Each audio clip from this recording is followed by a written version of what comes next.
Do you remember last episode I said that I'd be very disappointed and it would be a lost opportunity if there wasn't a little ginger kid called Derek in the laboratory constantly? Well, here's the ginger. I will be disappointed if she's not called Dericia or something, so prepare for incoming disappointment. Some students stood while others sat on the stone tiles in front of the building. No one is sitting. A few leaned against their luggage, but they all formed a semicircle around Augustine. Okay, Augustine is not here, but sure. Okay, so let's try and guess what kind of people. So he's the person who doesn't want to be here, whose family has forced him along. Also, contrasting styles, because he's a grr muscle man, but he's also got those sort of, you know, midlife crisis hippie beads going on. Then we have the really shy, my mouth is slightly deformed, it's so low, Ginger. She is probably nice, but really shy. And then we have probably the one who's going to be our mate, I'd imagine. There were about 30 faces. There are 3, there are not 30. And I wondered how the camping grounds would contain them all. They fell silent when Augustine began to speak. Although I picked up keywords such as archaeology and grotte and sediment, much of it was lost on me. He repeated calcaire a lot too. However, his gestures were vibrant. Oh, right, okay, it's because he was speaking French. And I sensed the passion behind his voice. It got me looking forward to excavating tomorrow. Okay, so basically we don't nearly speak enough French. Great. What?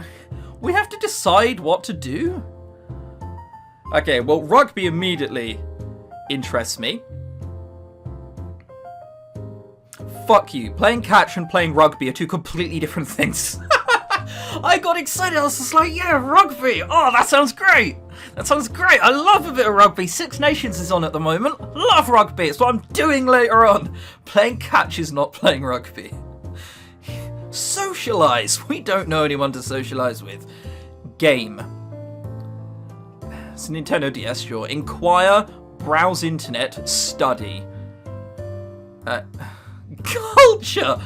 Our culture is gained by playing catch. Is that because we're speaking to other people and they're telling us about their culture? I guess. Alright. Play catch. Then... oh, okay, so that's the equivalent of sleeping. Studying, we'll probably need to do that. So all of it raises our stress, other than sleeping. No one to socialise with. Inquire. Study. Because we need to see what sleeping does first. We already have to plan all of this so much in advance. Like, we've no idea of any of this.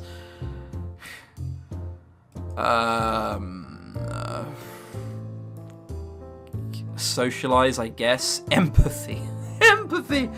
Oh my lord. Then we could browse the internet, because we'll probably need it after 12 sessions of doing something. Catch. Study. We haven't gamed yet, have we? No. Game, inquire, catch, study, browse internet, socialize. That gets 2 stats up, okay? So that must be decent. Oh! Sweet, okay. And then on the weekend we can do anything, but we don't know what's what, so all of this is irrelevant so far. Okay, explore town, because you always explore anything by doing that. Dance. We need a whole, like, period of time where it's just like, right, well, who's gone? Right, okay, I'm going to check my emails. Okay, Mum, see you in 4 hours. Alright, sure. Email, for tell-alls, why not? Dance. Play.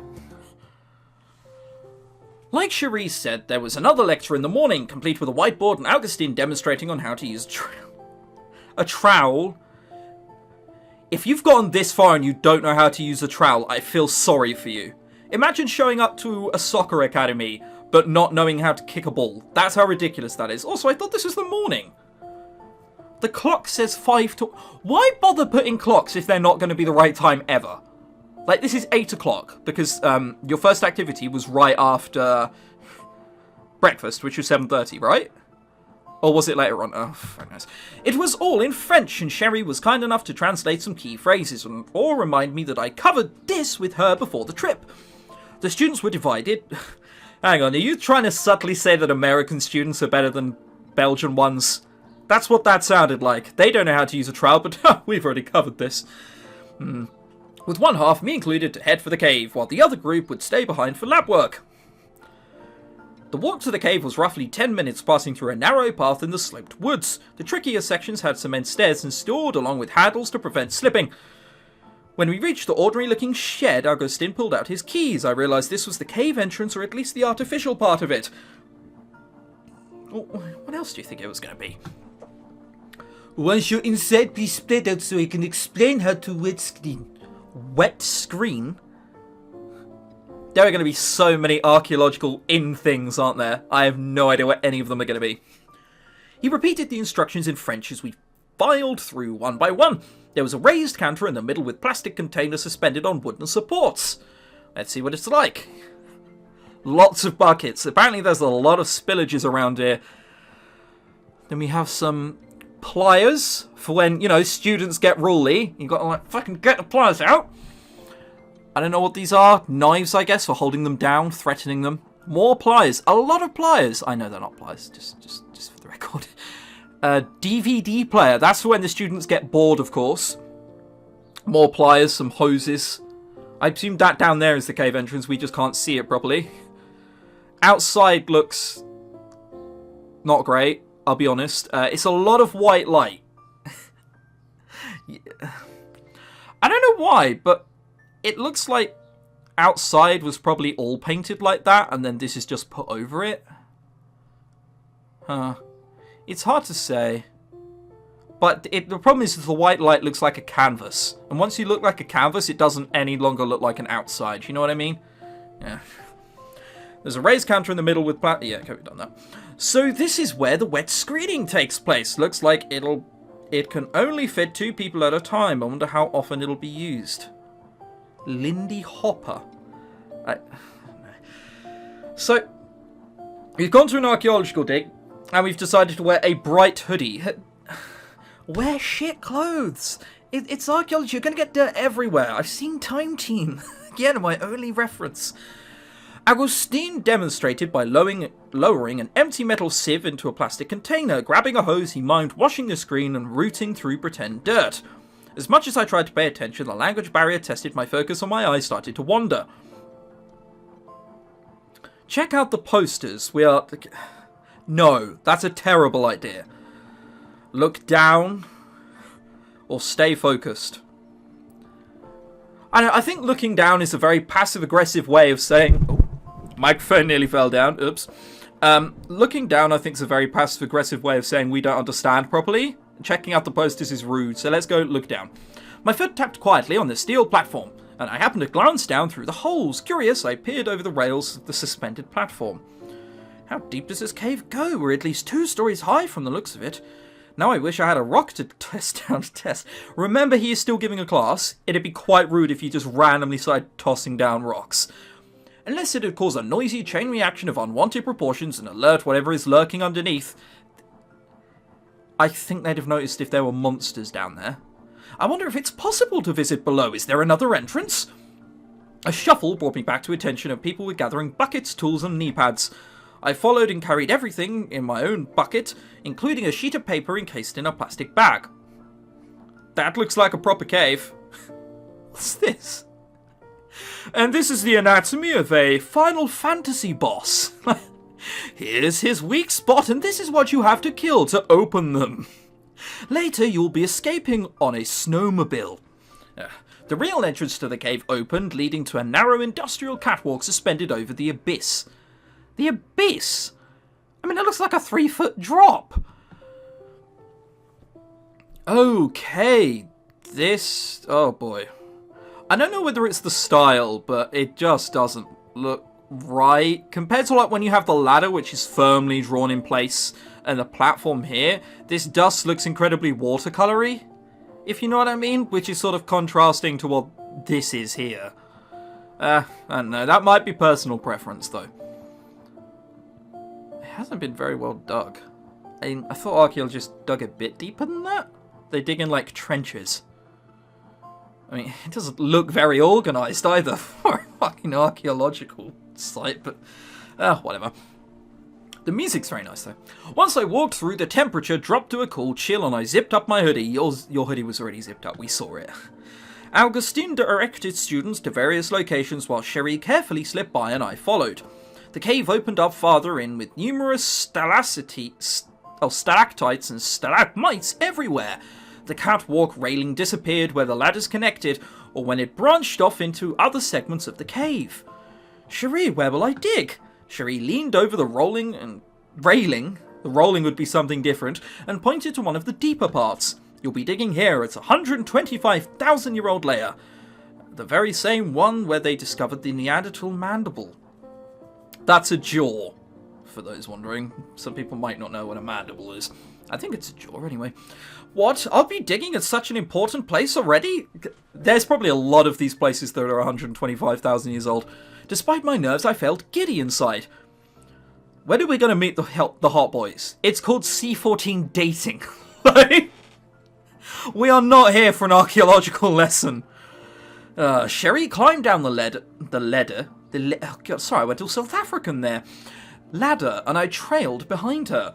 At the bottom of the ladder was another catwalk, positioned exactly in the middle. Now that my eyes adjusted to the dim light, there are huge lights on the side of the wall. You need glasses if you think this is dim light. I noticed that there were strings and cords hung everywhere in a specific pattern with notes nailed into the soil. Oh, so they only put that in the important bits, which is clearly behind us. Cherie brought me to the end of the catwalk where there was yet another ladder, but this time much shorter. You'll be digging on the right side here. Here was a rather cozy looking pit, a perfectly dug out square. This looks more like an archaeological... I knew the French had infiltrated at some point. We need to keep looking out for remains of the French coming along. So, you're digging for a long time, you get tired. What keeps you up? Cocaine. Disgusting. The French have been here and they've left trails, like packets of cocaine, stuck to the wall. This is why you can't trust French people. Also, just a whole bunch of papers, some more pliers. A bottle of water. I wouldn't drink out of it. It's just been abandoned there. There are no ropes, but at least there's a thing. Also, I mean, look, the dirt here is... I mean, is it? It's actually hard to tell. I think it's because these are rocks. They look far better detailed than the things before, which was just dirt and not rocks. Hang on, look. We'll try and illustrate my point. There you are. Look, see, this isn't rocks. This is supposedly dirt, right? So it looks weird. And then suddenly, if we go forward, not backwards, this is rocks and it looks far better detailed. Do you see what I mean? I mean, it's more because of this sort of realistic style that watercolory things didn't make any sense. Might point out, not an art critic. So... I might be talking out of my arse and people going, hey, no, actually, this is that and that is this. Here was a perfectly dug out square. 2 to 3 people could probably move around freely in this space. It was almost right under the main catwalk higher up too. This is your cadet, D32, or DE. What's 30 in French? Trente doigts. Oh, it's not even twice, it's duh. No, I don't live in France. You can't prove that! Carré? Carré means square. Yeah, I knew that, really. Oh, God, we're playing a game set in Belgium. You're going to realise how bad my French is. I've never really addressed it before, but it is fucking shocking. It's weird. I lived in Spain and speak fluent Spanish, and then I moved to France and just didn't fucking bother. Speak like 100 words. A beer, please. There you are. Everything is separated into a grid system. Starting from the entrance of the cave, the uppermost left to the right, it goes A, B, and so forth. That makes sense. It explains all the lines dangling from the ceiling, too, there for measuring. That makes sense. Correct. Shall we take a closer look? The photographs for this row should be done already. I'll be right back. You can go ahead and set your items down. She retreated while I placed the bucket next to the shorter ladder. I descended, then grabbed the tools before I hopped off the last step. The layer I would be working on was mostly dirt, with the odd large rocks sticking out here or there. It would be easy to dig. By the time Cherie returned, I already had my knee pads out, and the piece of paper next to me. A slight problem I notice is that some of it looks like here. It looks moist. We, I imagine, are not in the clothing for moistness. Yeah. I hope you don't have designer trainers on. Here we are, a picture of your square. She handed it to me. I could tell it was printed off in the highest resolution possible. Fully inked and glossy. It's a middle-class resort, I see. What do we use this photograph for? First things first, we distinguish each layer and outline it on the photograph. Once Augustine or myself check it over, you can go ahead and start excavating. I must clear that up, hang on. A middle-class archaeological site. I guess there's no other thing but that, really. This picture is an irreplaceable reference and you'll find yourself relying on it often. Please don't lose it or get it tarnished. I mean, could you not have laminated it before you brought it to me then? Sadly, Augustine is short-staffed at the moment. I'll be helping the other students since most are new to this too. Is there anything else you'd like to go over? Oh god, apparently, yeah. I've always heard about horizontal digging, but vertical? Yeah, it means going down. I don't know, I guess the question is there for our benefit. It was Augustine's idea. Stratigraphy. The study of rock layers is extremely important, and this excavation method ensures each layer is examined in great detail. It's also easier to compare the strata, that is a layer, right, when you can view it as a whole. If you want to know about the cave in general or its stratigraphical approaches, you can ask Hendrik when he arrives. Alright, so, Hendrik. Either Belgian or Swedish. I think the Swedish doesn't have a C in it either. Well, there you are. That might be someone else who speaks English properly. He's the resident geologist and Augustine's nephew. No, okay, he's French. Well, Belgian, sorry. Belgian. Must remember that. Belgian. The details regarding the document paper. What is this? I quickly glanced at the first word at the top. Fish thing, exactly. It's probably not fish. I know we've gone over how it's used to find record finds. It's used to... record finds, but... I flipped it open, seeing a coordinate grid with a 0 in the lower left corner and 100 for both X and Y axis. Oh, you can figure that out yourself, Jesus. It looks complicated. A little bit of math will come into play. You'll be measuring where you'll find the remains using both X and Y along with the Z altitude. X runs parallel to the entrance while Y goes from front to back. Every section is divided by 100 square centimeters. I forgot we'll be using the metric system. Yes! The system that works.